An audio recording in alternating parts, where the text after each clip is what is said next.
Welcome to William Steele True Crime. This is William Steele, Steele Spotlight Television with Ignacio Esteban, my co-host. He's Bill, what's retired up, man? What's ATF. going on? All right, Another week, Ignacio. another great show, man. Every time you come back, you have another book you wrote. This guy has written like 80 books since retiring from federal law enforcement. He's a giant Mm, in the true crime industry that I'm part of somehow. And he's incredible. His books are phenomenal. thank How you. many books do you have out now this week? Yeah, almost 80. Man, it's pretty scary. I cranked them out. Now I'm working, doing a lot of. Now I'm also writing columns too, and articles and stuff. So I've like screenplays. I did Broken Crowns based on my book Atf Undercover.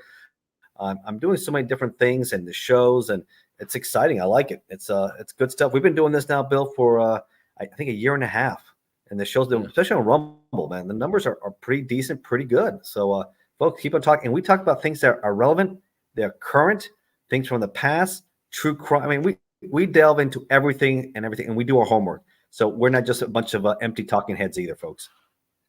Yep. So, with my background as being somebody who was incarcerated for 18 years for nonviolent crimes, and I was a former law clerk most of that time, and Ignacio's Mhm. background in law enforcement, um, this I even have to admit, if I step back and look at this is interesting dynamic that we have because Dynamic, this, oh, for sure. yeah, despite my background, I do support law enforcement. I don't support corrupt law enforcement, but No, none of it. this has I been don't great to either. I know. want you to know I don't. One thing about me, I hold everybody accountable, regardless. Excuse me, regardless where you stand. If you do something wrong, you need to be held accountable. If you have a badge or no badge, criminal, what have you, you have to be held accountable. And that's been my stance my whole life. That's right. It's because people know right from wrong. Interestingly, and it was something that was brought up. I'm not going to get much into it, but so I also work with people that are wrongfully convicted, as you know, and a lot of cases are Yeah. brought to my attention. And so I will say this in a general sense: I've had people try to con their way onto my show by claiming entrapment. A case in point, Dr. Leslie Marlin Scholl, while he wanted Oh us yeah, to look Dr. up, Shaw. he wanted us to look up a retired FBI agent's home address, and we refused. And then he tried to plot murders of three people in the presence of his five minor children within earshot of them. So instead of him turning his life around and being humble and asking for help, which we would continue to give him at that point, he instead just lied and tried to force his way onto my shows and put a bunch of disparaging information out there, mixing some truth Not with good. falsehoods. So we backed up from that. Now I vet all these cases. A recent one came around where a woman, um, and we're going to get more into that soon because there's a lot going on with this, and there's a lot documented and recording. She wanted to be on with her brother's case in the worst way, and I was all about helping people and putting them on the show for free as long as I know they're telling me the truth and I vet the facts because my credibility means a lot. I've been called in my life con artist, thief, liar, this, that, and the other thing. Yeah, yeah. My criminal history is like 25 years almost behind me. Okay. So this has been a journey of me reforming my life and trying to use my experiences to help people. So this particular individual started very aggressively sharing her, sexual desires. Okay. And so Mm. began documenting this very, very well and tried to keep it strictly the show and the help is one thing and this is another and it's uncomfortable of whatever and Of it course. spiraled into like right when an agreement for actual payment was made for assistance for research and assistance, which is separate from coming on my show. And I make this clear to everybody.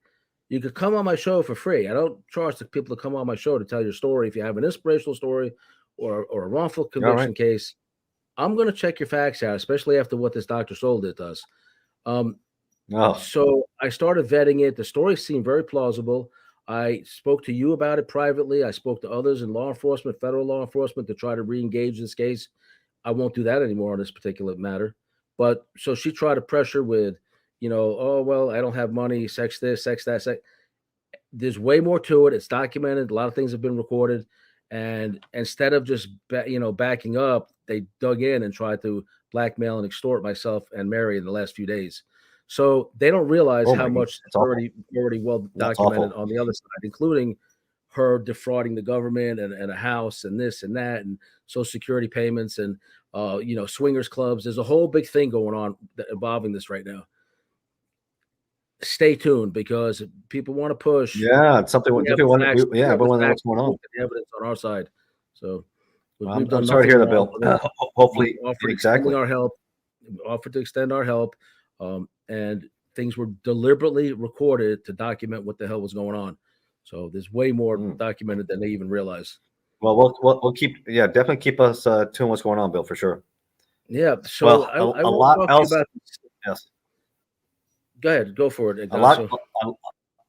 a lot going on, Bill, in the political world, in the current event world. I mean, this is an election for the ages, the 2024 election, not just the Trump Biden rematch, but RFK Jr. in the mix will be in every 50 state. Looks like, and his statements he made on CNN the other day pretty much said that not Trump, but Biden was the biggest threat to our democracy. Biden, between the two, he said Joe Biden. Remember who this is, folks. This is son of Bobby Kennedy, right? This is a son. This is the nephew of Jack Kennedy, the former president. The Kennedy legacy, Kennedy family, right? That were Democrats for years, generations, and now he's left the Democratic Party, and now he's an independent, and he is saying Joe Biden is a bigger threat. In other words, he's saying Trump will be a better, even though they had the whole insurrection, everything else. He's saying what he did to him and what he's done Democratic Party to keep him out of the primaries, the whole process. It's a crooked, corrupt system what the Democrats did. And then he weaponized Secret Service not to give him protection. This is he was almost assassinated. If you don't know, and I talked about this back a few months ago in Los Angeles, if it wasn't for his own private security team, a guy had a weapon and was approaching him in Los Angeles, not far from where his own dad was assassinated back in '68 in the Ambassador Hotel. 2 miles from his own dad was assassinated. He himself could have been killed. And Biden himself has denied a political opponent Secret Service protection. So he's weaponized Secret Service. He has weaponized other agencies to keep on digging into what he's saying. He says Biden, as a current president, has been compromised, and he's a threat to our democracy. Aren't there policies? Aren't there policies in the Justice Department or Secret Service dictating at what stage a presidential candidate gets protection? Does he have that authority to override that? Biden has that kind of authority? Yeah, I guess he has enough that he held it back where he doesn't have anything. And I mean, he's fortunate that RFK Jr. Has, obviously he's done well in the legal business. He was an attorney, environmental attorney, did really well for himself. But still, it's not right that he has to pay for the security. It should be provided to him because he is going to be a spoiler for Biden. Now he's on the offensive. He is the Ross Perot of 92. There's no doubt about that. And in the last 60 years, no incumbent president has survived for a second term with a strong third-party candidate. And RFK Jr. is going to do it to Biden. I said it before in other shows. I've written about it. And Trump most likely will win the election. Unless other things happen, other factors happen. There's a lot of cases going on. I know we briefly talked about it. It looks like the Judge Cannon out of Miami is helping him a little bit. He was appointed by Trump in 2020, right? He's catching a break here with the document case where he's giving her she's giving him leeway on a lot of things. The prosecution is livid. It is livid. You're not watching that. What's going on in Miami is pretty interesting. So he's catching some breaks. $120 million he came up with. Not bad to cover the appeals in the civil suit going up in New York City. They seize his property. The New York case on that. Yeah, that's a New York side. And now Fannie Willis, the appeals court is going to look at to remove her now. He caught a break on that one too. So a lot of big things. The document case you're referring to is the one out of Mar-a-Lago where he was told how to secure them, and he did exactly what they said. He also had round-the-clock personal and Secret Service security around that room or whatever the documents were stored. And Biden gets off the hook for having them in his garage and corroded boxes in an open garage. He gets off the hook by saying he's too incompetent to conduct an interview, and he comes across as a humble, forgetful old man. This is the guy with the nuclear codes. Forgetful old man. The most competent president we probably ever had. Counsel. Right. And this is Garland who appointed this guy. This is Garland, Attorney General, appointed this guy, Robert Hull, and he investigated it. And they came up with that assessment. I think, and remember, he also had documents when he was a senator, vice president, not just when not now. So there's a lot of issues. And of course, Hunter Biden, since we're talking about the Biden crime family, man, trial coming up within a month or so, weapons charges, and then the one with the IRS. I think he owed in back taxes over $2 million, right? For failing to fail his taxes, his connections with the Ukrainians, his Chinese. He has no background. The guy's a crackhead. He has no background, right? The guy was dangerous. You look at the pictures and video. This is a president's son. Disgraceful. This is probably the worst administration, the worst family I've ever seen in the White House. How many have you ever seen cocaine found in the White House before, Bill? Never. I've never heard of that. Never. Cocaine, crackhead. I mean, and then he's sleeping with his brother's wife. I think he's still maybe dying. This is what it's looking like. He was dying and he's sleeping with his brother's wife already. And he has an affair. I mean, what kind of family is this? You can't make this up. This is better. That's why I like writing. Why do I like writing so much about nonfiction? Because it sometimes is better than the stuff you make up. It's shocking. It's shocking. I wrote books. People are like, no, that can't be real. Oh no, it's true. It is true. This is what we're getting with this guy here. That's why, like I said before, Joe Biden, one and done. He's awful. He's worse than Jimmy Carter. I know your mom liked Jimmy Carter, but Jimmy Carter, my man, was awful. I think she just liked his big smile. You know, I remember his picture all over our house when I was. God bless her. My mother was mentally ill. She loved Jimmy Carter. She loved Prince Philip, and their pictures were all over our house. We had letters from Buckingham Palace and the White House, and sorry we can't come to your son's birthday party, and you know, but yes, I think it was just his appearance, and she didn't know much about politics, you know. Yeah. But folks, just keep an eye on that. So we can. It's like a big transition here because then we also have Lopez Obrador, and people who don't know who he is, he's the president of Mexico. Thank goodness they only have one term in Mexico, and they do 6 years. You do one and done. You do 6, and that's it. No re-election, nothing. And that's when you become like a lame duck. I don't like that, but that's the way Mexico's been like that for I think like 60, 70 years. I just think you become a lame duck. That's just my opinion. He had the audacity to go on 60 Minutes. If you haven't seen it last weekend, check out the show. And he's saying that if Mexico wants to help, Mexico wants the U.S. to help, they should be paying Mexico over $20 billion a year. $20 billion a year to have Mexico help enforce immigration laws. I don't think so, man. What kind of nonsense is that? And not just Mexico. He said, go to Venezuela. And help. And it helps. He's a socialist. And help Nicolas Maduro, which is an indicted narco terrorist, which is what he is, right? He should be brought in like Noriega. No, pay him $20 billion also a year, and also lift all the embargoes and all those sanctions you have. No, we're not going to do that. And help Fidel and help Raul Castro out there in Cuba also. No, we're not doing any of that. He's shown his true side. That's why I love Javier Milei. Milei has taken it to a socialist communist. He's a libertarian. He is from Argentina. What a fireball. If you haven't seen Javier Milei, check him out. Good friends with Trump. He is a conservative fireball libertarian that's taken it to the socialists in Argentina. Watch that. Is he the one that says make Argentina great again? Yes. MAGA. Make Argentina great again. Afuera. That means out with the and he eliminated the first day in office wasteful bureaucracies that meant nothing, that did nothing but just take and take and take. And he was just cutting them up. Afuera. Afuera. And he did it all there. First day, he has changed the culture. He's an economist, background economist, a character, personality, but he's also grew up as a middle-class person, a normal person, right? Soccer player. He was in a band. He was a normal individual, right? And he developed himself and had a career. So I think the best kind of leaders that come from the strong middle class, Bill, who understand the people, right? And rise themselves up and then becomes it. The worst, I think, are the ones that come from an elite background and cannot relate to anybody. That's not the best. But by that argument right there, that's why I should be president in 2028. There you go, Bill. Run. See what happens. Went to prison. You know what you're dealing with me. You won't have any more of that. I'm on a whole different path in my life. I enjoy helping people. My heart's in it. I am not perfect by any stretch, and some people are tired of hearing that, but we're not perfect as human beings, as men, whatever. But that's exactly by that argument why I think I should be president in 2028. That's why I announced it. Well, I have, of course, a psychotic doctor on the internet saying me that I'm psychotic and a narcissistic, whatever, for announcing it. Narcissistic. So really, vote for another, Bill Clinton, who's very charismatic, or another con artists like Obama, very charismatic guys who say all the right things, do nothing and make everything else worse. Racial tensions have never been higher in this country until Obama got into the White House. So yeah, that was bad. Bill Clinton, man, I still cannot believe that Bush Sr. beat Bill Clinton. He was not prepared. A governor from Arkansas, and he was having affairs after affairs, and allegedly tied with Epstein later, right? And went to the islands and everything else. I never had sex with that woman. Yes, you did.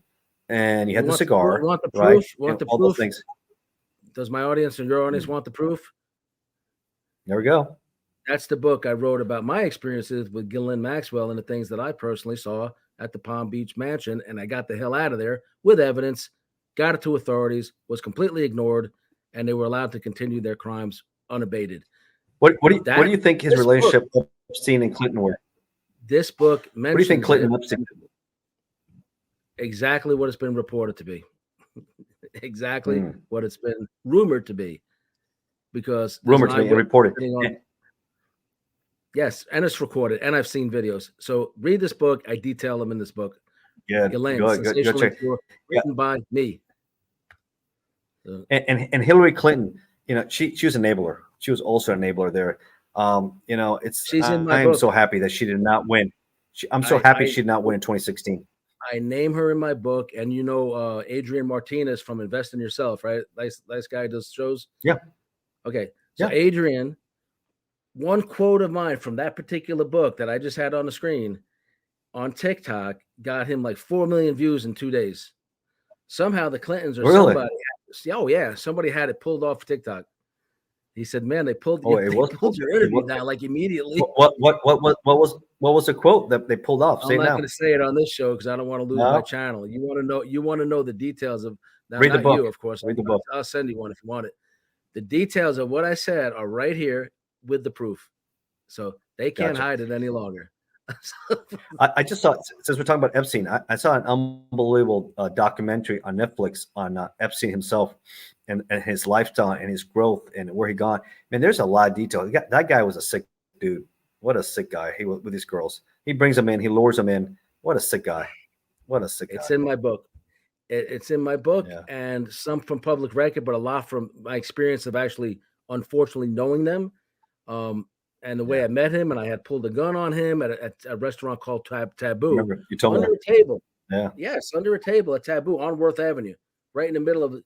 I was wanted by the cops. Worth Avenue. But I saw him with his hands on the rear end of a young girl in public, and I confronted him years before they ever arrested this dude. Anyway, P. Diddy's following in his footsteps. Rapper. What the hell? So, yeah. I have the book there on Bloods, Crips, and the murder of Tupac Shakur, right?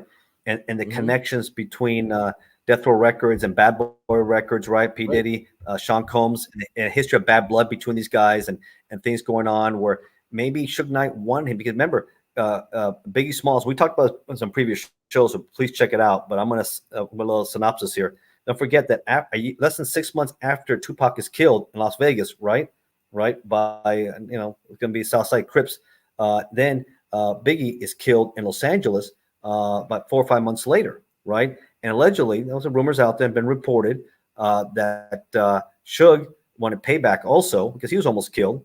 And allegedly he hired somebody, but they wanted to kill Sean Combs, P. Diddy, and they got, because they're two SUVs, identical, black in color, leaving an after night party in downtown Los Angeles, and Biggie gets killed instead, and not P. Diddy. But look, if you haven't seen the video, folks, check out the video recently of Sean Combs' houses being raided by HSI, Homeland Security investigators, in Miami and in LA. This is serious. This is massive. This is serious. He's already settled one of these lawsuits. He's a problem, but a lot of people think he was also bisexual and that he was grooming a lot of other people. And rumors have been out there with Usher, with other people's names in Usher, Justin Bieber, other people's been names out there allegedly that he was grooming them also, and of course young girls also. So this has been a history of problems. If you look at a video, there's an odd video with him and Mike Tyson. If you haven't seen that one, P. Diddy's doing an interview. This is back, I think, in the 90s, and it looks like he's being interviewed, and that he kind of puts his hand near his hand, right? they're sitting right next to each other. So Tyson moves over and it's like gives himself some space. It's like what the hell are you thinking?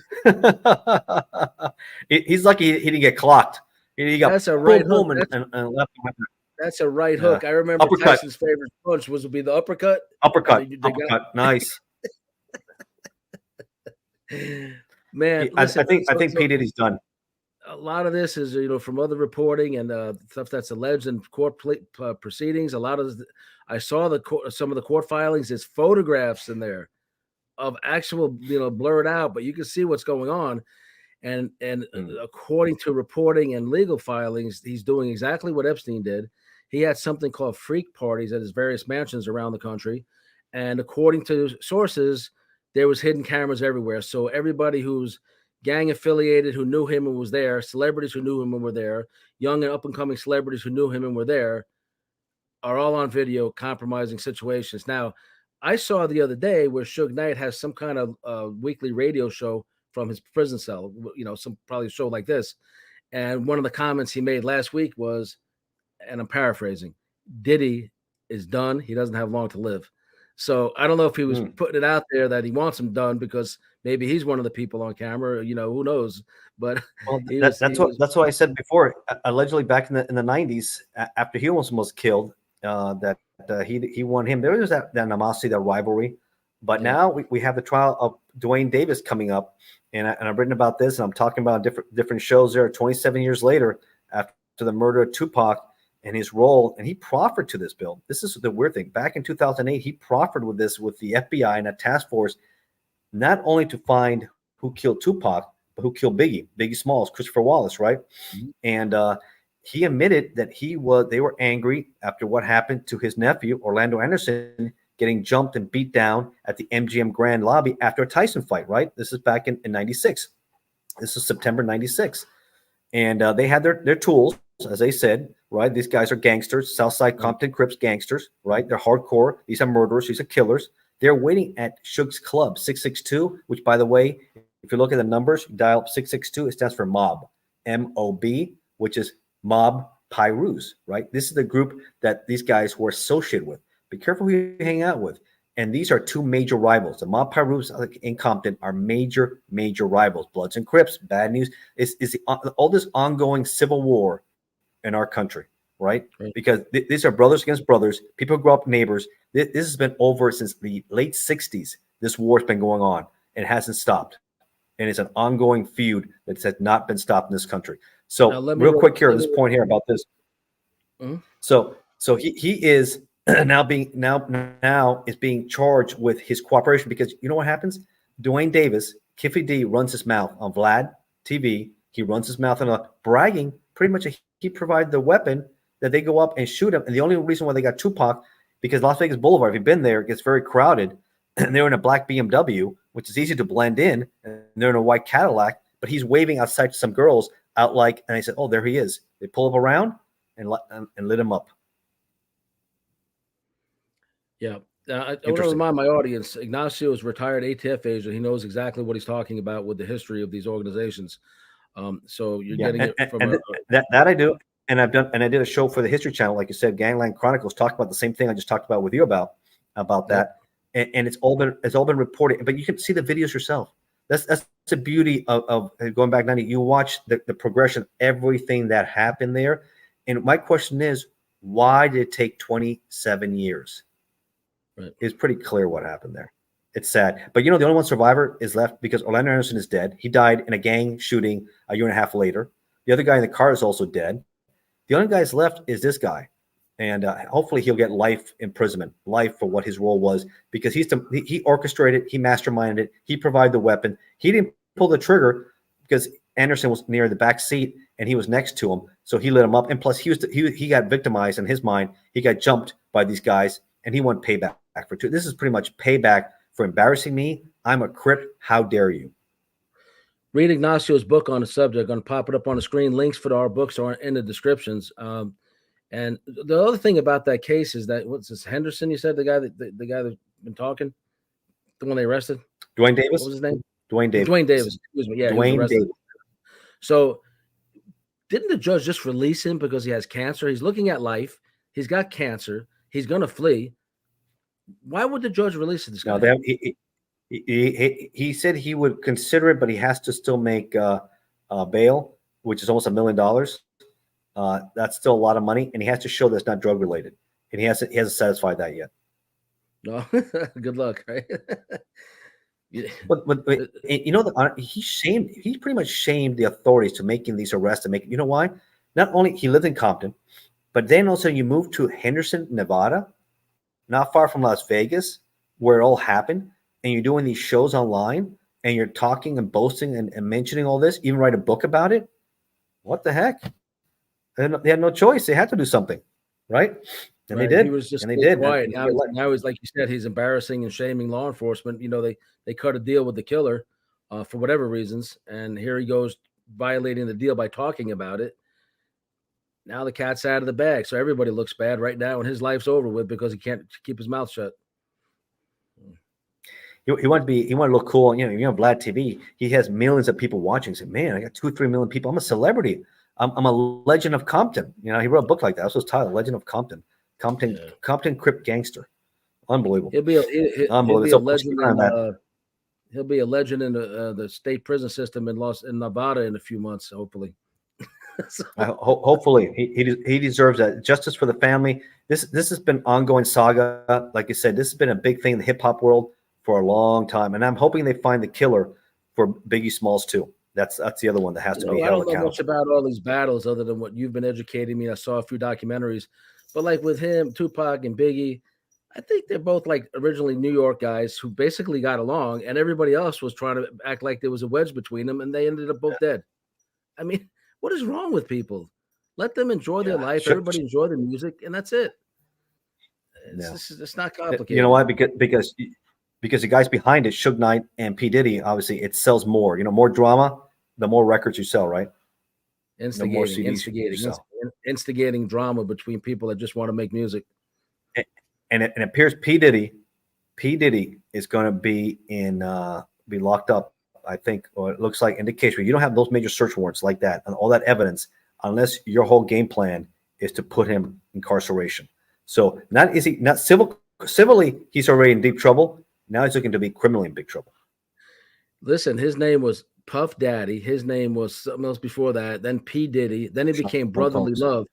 Now he's Sean Combs. So now it's Brotherly Love or something like that. So what's his name? The guy, Death Row Record guy, Suge Knight said last week. He said, by the way, if you do make it to prison, give up that name because Brother Love is not going to go over too well in the prison system. No, he's gonna. Good thing for him, he'll be in the federal system, unlike Suge, which is in the state system, and it's a little bit easier in the Fed system. He'll be able to go somewhere and do things, but still, he's not gonna live in his multi-million-dollar palaces he have anymore. Those are gone, so he's gonna be in a tight cell. Life's not gonna be good for that guy. You guys, the Feds still have penitentiaries, though. They still have some hardcore places he can go to with those type of charges. They do. Yeah, they do. That'd be hard. If he goes in the pen, he's in trouble. He's hoping for like maybe level 2, you know, if he can, medium. But I don't know what he'll get. I don't think he'll get a camp. I don't think he'll get a camp for sure. I used to have camps and outside clearance, and I kept escaping from prison. The one time I get caught, you know, I got 15 years consecutive for nonviolent charges. Never saw a low-level facility again. They put me in Supermax solitary in 2 different states for almost 4 years. And I'm like, I'm watching gang members fighting. The officers are shooting gang members in the day room for fighting and turning loose attack dogs. And I'm like, oh my God, I'm one of those guys like, I don't belong here. I'm not, you know, and they're like, yes, you do. You escaped. So therefore you're escape risk. You're going to be in a Supermax. And I saw some crazy stuff, man, with these guys. They just keep attacking each other. And what's that? I look for Bill. Aren't you working on your autobiography now? Yeah, it's a work in progress. It's like for half of my life. It's coming along. We have a little news on season 2. I think we're optimistic about season 2 of Inmate to Roommate. I can't say much more than that, but it's gonna be used. So stay tuned to A&E Network. Shout out to A&E. Thank you for the opportunity, and it's a major network show, and I'm just pleased to be part of it. No, that's awesome, Bill. Congrats on that. Like TMZ said, it made you a reality TV star, right? I guess, with all the drama that goes along with it, weird stuff coming out of the Harvey. woodwork. What was his name? Harvey something. Oh, Harvey Levin, he's the host of TMZ. Levin. Harvey, shout out. Me and Ignacio are coming on your show next week, so pencil us in. Let us know, man. We'll talk about everything we got going on and everything. Retired ATF agent, became prolific writer with almost 80 books, working on screenplays based on his life, commentary, podcast, your life. I think this is a great show and helping change people's lives, turning it around. I think that'd be a great show. Absolutely. TMZ or anybody wants to write about it, let us know. I got ton, and I'm writing a weekly columns too. So, come on. Shout out the Transmedia Group, Tom Madden, their public relations firm, along with mine, Steal the Spotlight Media. But anyway, they're representing Ignacio at the moment, and they're doing fairly well. We love Tom, former vice president of NBC. Tom's a dear friend. Yeah. So. And his daughter's doing excellent. I've been doing a lot with his daughter also. She's doing outstanding. Adrian Mazzoni. Excellent. So, interesting stuff here. So we got that. I mean, there's so much to talk about, but we're going to transition a little bit, folks, because we do a lot of politics. We do a lot of current events. And we're looking at the situation in I want to talk a little bit Haiti, Bill, because I cannot believe the situation has deteriorated like this. And what's going on with the UN? Why haven't they have a transitional government? Thousands of people already dead. And now, if you haven't seen what's going on, I watched a video this morning. If you haven't seen what Barbecue is doing, BBQ, and he's pretty much the face. He's demanding pretty much to almost be part of the new coalition government. He's a gangster. He's pretty much a domestic terrorist. He's terrorizes people. And you know what they're doing now to their own history, their own legacy? He is now trying to burn down their libraries that has archived documents that go back 300 years. He's erasing their history. It is the absolute failed state that has become anarchy. People have fled Port-au-Prince, and it's horrible situation. Fires everywhere. They're just torching it. It's going to be years to recover from this one. This is worse than any earthquake they've had, anything like that. And of course, that the prime minister, he's pretty much washed his hands. And it's like, I resign. I'm in Puerto Rico. I don't know what's going to go on. He may not be able to go back to Haiti the way they'll kill him if he goes to Haiti. Ariel Henry. Man, this is bad. And that's why the National Guard, the Florida National Guard, the Coast Guard, they're in high alert because you know what? It's a great escape. People want to get out of that. I can't blame the people, but we can't take on all the Haitians either, right? So a failed state is dangerous. It's crazy because, we're pretty active in some churches around here. And one of them that we're actually really involved with, some of the members went to Haiti about a month ago, and we're on an island, resort island, and all this stuff. And I'm like, Haiti? Who goes to vacation in Haiti? It's usually ministry or trying to assist them because it's a very poor country. And poor country, yeah. And they're like, oh, don't worry, we're coming home tomorrow, and we're not in the area where the 4,000 prisoners escaped. I said, the what? Because I hadn't seen the news yet. And they literally came back, and within hours of them coming back, the whole government was overthrown by the escaped prisoners. Basically, I said, you just escape with your lives because they're kidnapping Americans and foreigners now. And you got out of there within hours of God had his hand on your lives because, man, he just got out of there in the nick of time. So there's some places you just don't want to go.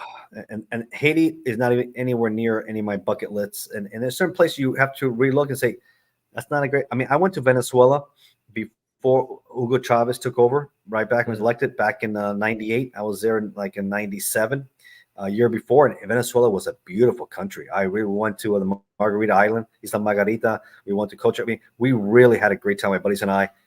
Beautiful location. Gas, OPEC nation was so dirt cheap, Bill. We had a rental car. We were filled up for nothing, literally nothing. Beautiful women, beautiful. It was just an amazing time. Now with Maduro, and after that, it's destroyed. They've destroyed that nation. Just like in Cuba. What was Cuba before Fidel Castro? A great nation. It destroyed it. The same thing with Venezuela.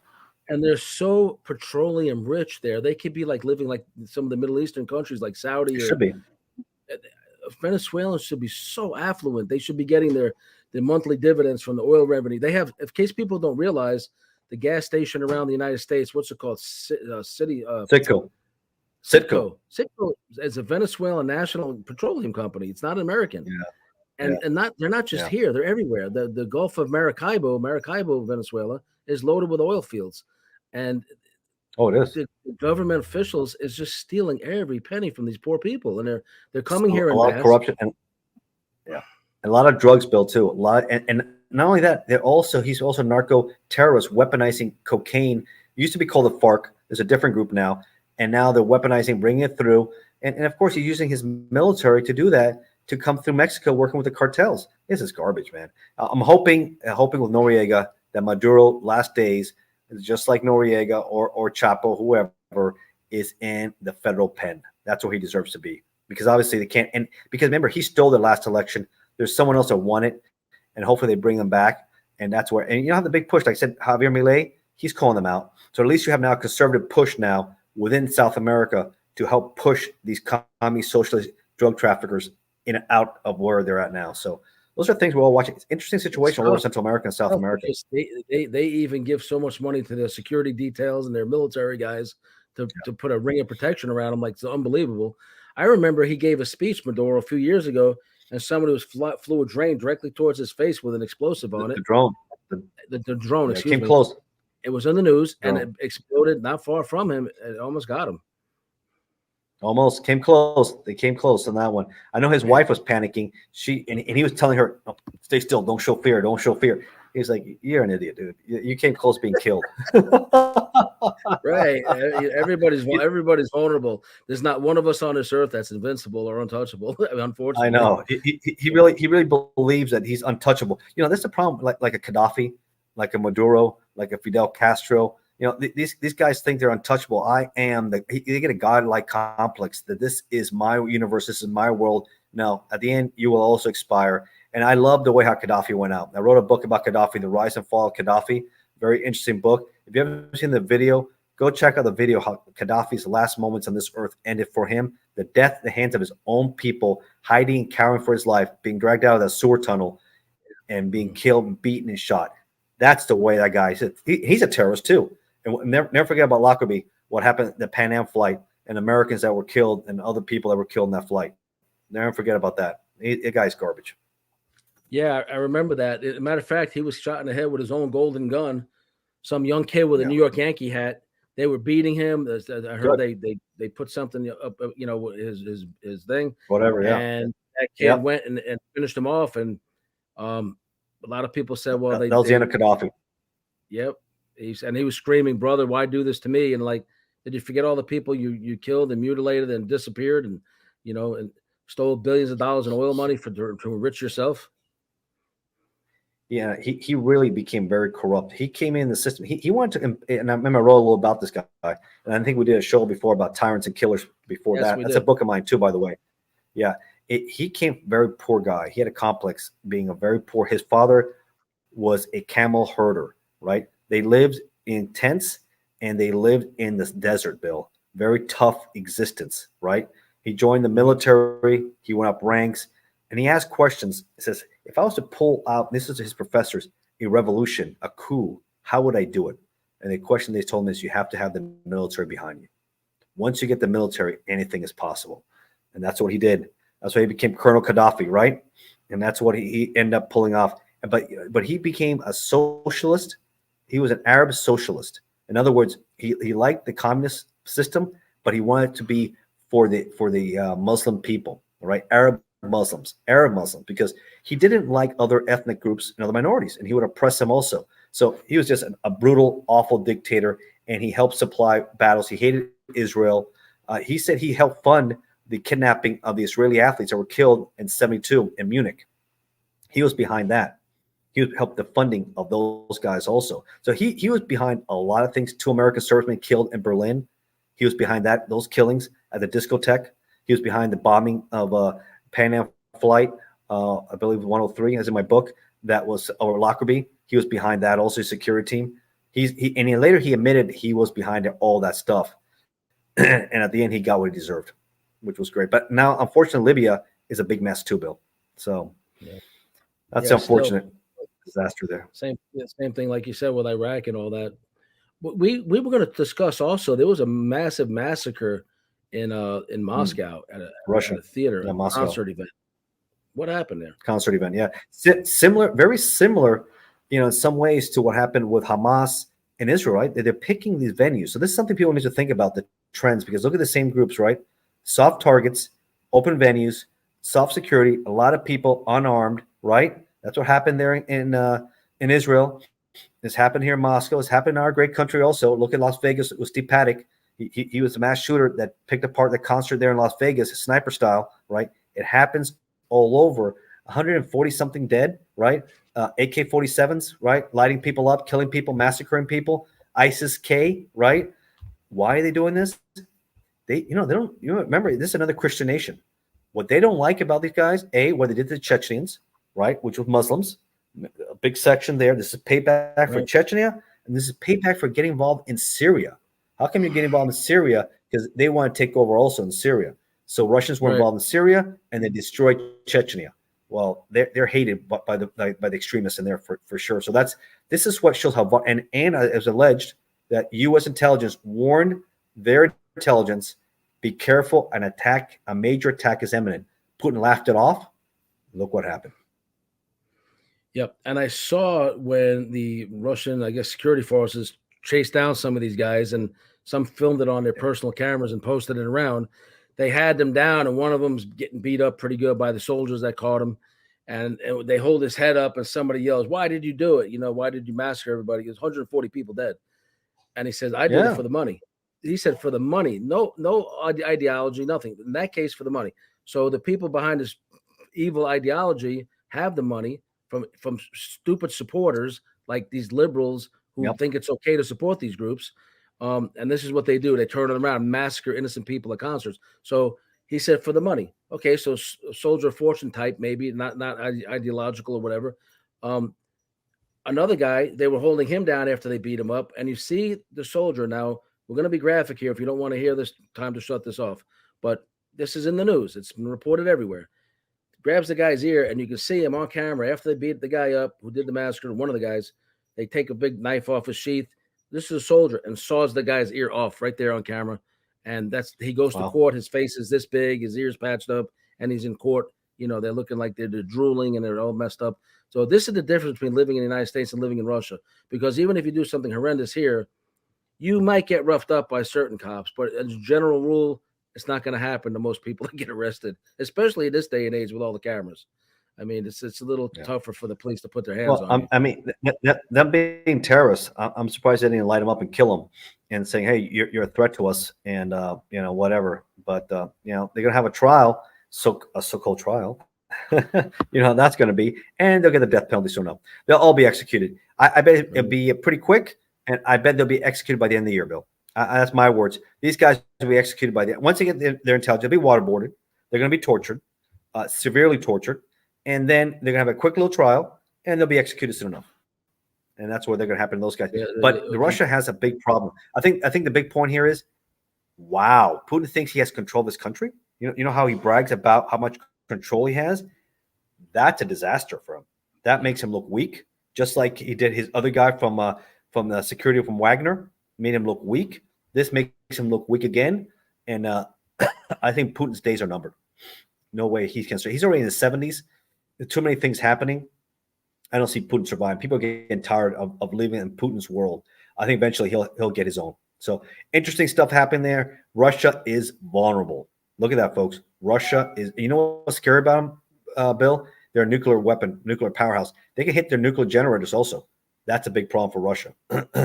So we'll see what's going to happen. These guys don't play. They don't care. And look how the atrocities they did in Israel, what Hamas did to these poor babies, put them in microwaves and ovens, right? They don't care, Bill. These are monsters. Once they become these zombies, they're monsters. Of course, and they are brainwashed. They don't realize it. And, it's horrible. On one hand, your heart breaks for them, but then they start doing these monstrous acts. How can you feel for them anymore? Now, at this point, we're going to have to start rolling into the closing of this. But I want you to get into this one last topic we were discussing. What's the status with Gaza and Israel right now? What's got going on over there? This is crazy. They invaded Israel. They massacred so many people. The citizens support this, so why support the citizens at this point? It seems like it's unfortunately, I hate to say, sometimes maybe there's some U.S. interference with what's his name? The Senate Majority Leader. His name escapes me right now. He's Jewish American. Schumer? No, Schumer, Chuck Schumer, right? Chuck He got Schumer, involved. New He York. made this famous speech and the Senate floor, right? And he's Jewish American, highest ranked politician, Jewish American, making these statements about there should be a new election. Israel should stand up. Well, you know what? It's their decision. You're an American politician. Stay out of it. Let them decide. It's they're the ones who are attacked. They need to go after Hamas. Let Netanyahu do his job and finish them off. Unfortunately, some of these civilians are getting killed. Maybe they can do a little better on that. But this is a chance. Hamas on the run. Flood those tunnels. Get rid of those tunnels. What an infrastructure tunnels they have underneath Gaza. Unbelievable pictures. If you haven't seen those tunnels, man, check out those tunnels. And we have, by the record, we have a lot of those tunnels here in the U.S. on the border also. Don't forget, the cartels have built enormous tunnels under our country also. Very dangerous.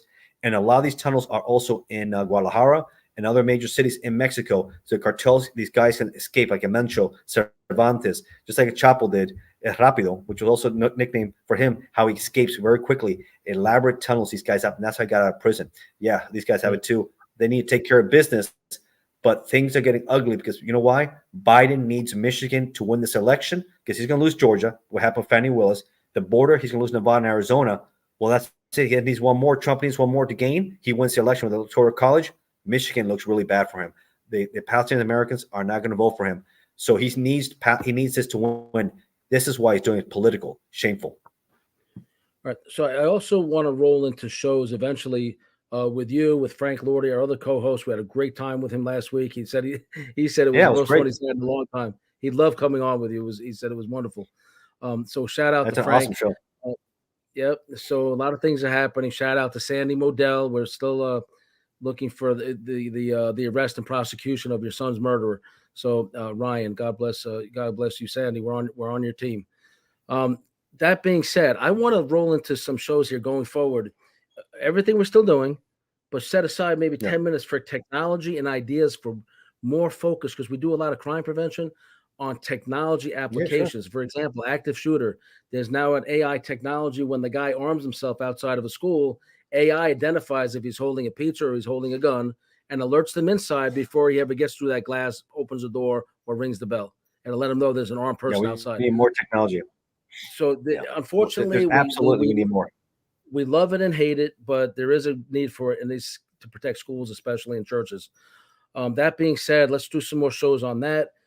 We are also doing a show. I'm going to be interviewing a very, very prominent forensic accountant, data scientist, Dr. Mary Bass. Everybody knows she's my beautiful and very patient, loving, patient with me, fiance. And so we're going to be talking about some unbelievable crimes going on in Fresno, California, and wrongful convictions, continuing to stay on these cases, advocating for people who deserve it. But in this one instance with this attorney, David Schwartz, and Ryan Goldman McCormack PR firm, who, we have the proof, we have the contract, we have the email, took a lot of money they shouldn't have taken and did essentially nothing and ended up getting David Michael Reinhardt put in confinement and had his parole denied for no reason whatsoever.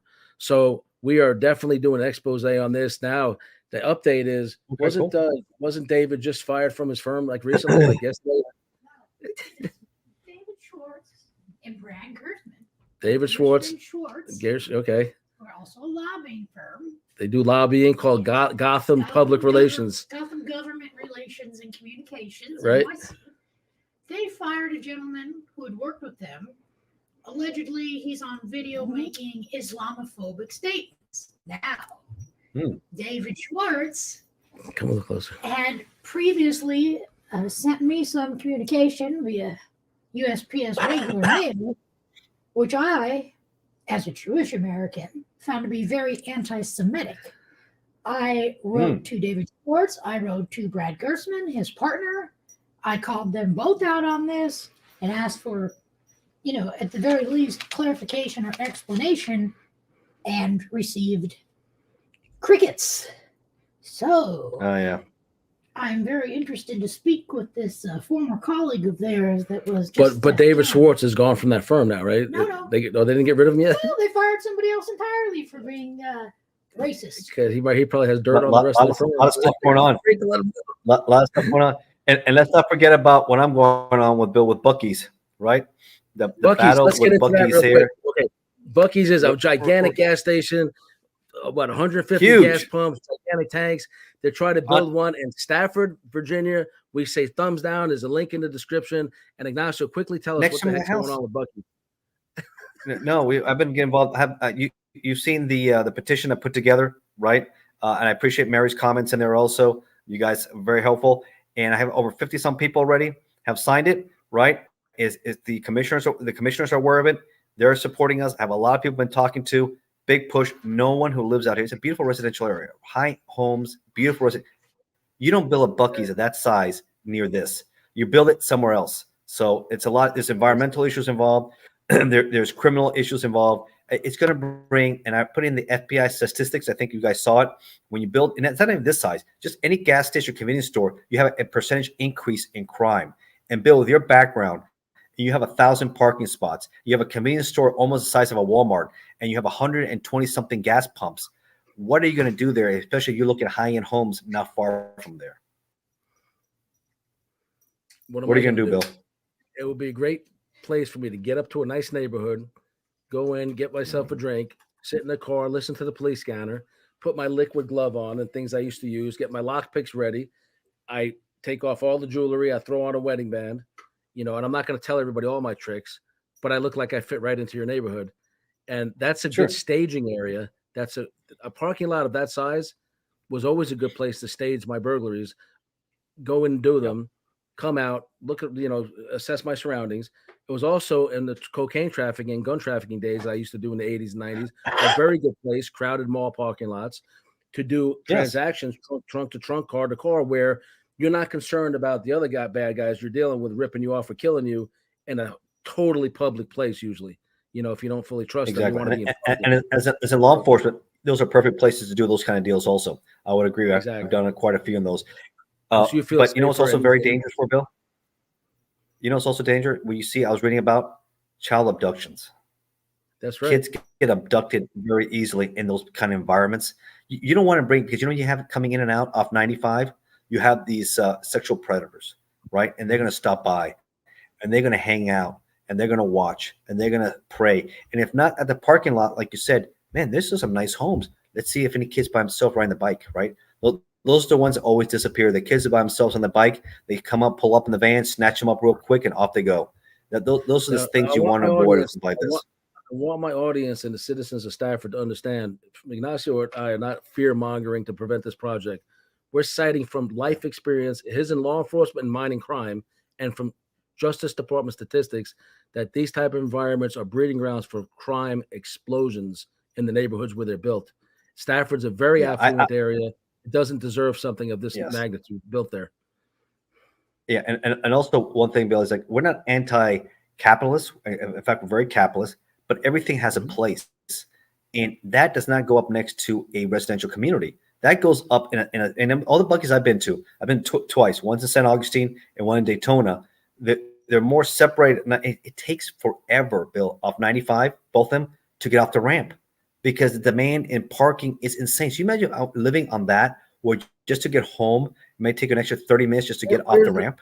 Where's the one in Daytona? Because when I escaped from prison, I was staying at a hotel right off of International Speedway Boulevard. The track is there, the International Airport, and there was the Volusia County Mall. Yeah. So where did they build the so much? My prison escape? I don't know last time you've been there, but they have a huge Buc-ee's out there in Daytona. I have to look up the exact address. And St. Augustine also has one too. Yeah, and I think they build one near Pensacola too, Bill. And near Pensacola. They got a Buc-ee's near Pensacola also. 3 in Florida. They already have 2 in Virginia, by the way. I want you to know that. They already have 2 in Virginia. Had I known Buc-ee's or a place of that magnitude was there at the time of my prison escape, but I was looking for a vehicle. Probably not. That's where I would have went to try to steal one to keep going on my journey away from. Well, here's something interesting. I cite examples like what you said. There are people. This started in Texas, by the way, in the early '80s, and there was this crew, and I was just back about 5 years, 6 years ago, that targeted Buc-ee's. They have like 14 or 15 of them or more in Texas, and they were just targeting Buc-ee's because how easy it is to victimize and take and do things. So sometimes people just look for these things because they When know you say of opportunity. targeting, what kind of crimes were they doing? What were they doing? Everything. They were doing everything. Stealing. They're taking involved in everything. And the owner, or one of the owner's sons was actually arrested or allegedly for putting hidden cameras in the ladies' rooms, maybe the men's rooms. That's been alleged. Yeah, we don't know about that, but there's been reporting on it. Reporting on that. That's interesting too. And another thing that's interesting, and this is my opinion based on my books, I've read mass shootings and all that. There was a shooting that killed a few people, and I don't remember the state right now, but I put that link in there. Can you imagine having 1,000 parking spots and let's say it's packed and it's a holiday and you have over 1,000 people there? Bill, that's easy targeting right there. Soft targets. I'm surprised they're not going to build like a water park and an amusement park on the property. Are there rides there? I mean, they have all these Chinese products and fumes, all the fumes from the tanks. Those are they want to take all that spot for themselves. They're so massive and big. They want all. To me, I think it's overrated. I think it's overpriced and overcrowded. So I personally would never go back to Buc-ee's. Okay, we have to wrap this up because we're running out of time and we have to get this on Steel Spotlight. We're going to wrap this up. Please stay tuned. This summer, I got a small role. Thank you, Ciro Papagio. He made Mob King. He made Silent Partners. He gave me a little thing with Dave Iacchevetti. It's based on his book called Fat Dave. His father was a captain in the Gambino crime family. And listen, he's got Club TV. So check out Club TV. Check out Ignacio's books. Everything's in the description. His merchandise where can they find your merchandise? Yeah, it's going to be on Printify. Undercoverinc.printify.me. And stay tuned for Yes. All right, all right, guys. And more stuff coming out. That's right. And so we wish everybody the best. Thank you again for joining Ignacio and myself. Ignacio, have a good day. All right, Bill.